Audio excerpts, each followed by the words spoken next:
झाकीर हुसेन हे नाव भारताला सुपरिचित असं हे नाव, पण एक अल्प परिचय सुद्धा त्यांचा आपण करून घेऊया, कशी त्यांनी आपल्या कारकिर्दीला सुरुवात केली। झाकीर हुसेन तबलावादक अल्लाह रखा खान यांचे सुपुत्र। अनेक भारतीय परदेशी चित्रपटांना त्यांनी संगीतबद्ध केलं। साच या सिनेमात त्यांनी अभिनय सुद्धा केला।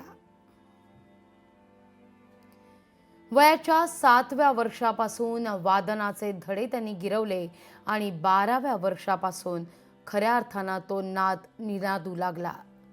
पद्मविभूषण पुरस्कारानं त्यांना सन्मानित करण्यात आलं। विशेष म्हणजे 2002 मध्ये पद्म आणि 2023 मध्ये पद्मविभूषण पुरस्कार त्यांना बहाल करण्यात आलेला होता। लोकशाही मराठी ऐका, पहा, जागरूक रहा।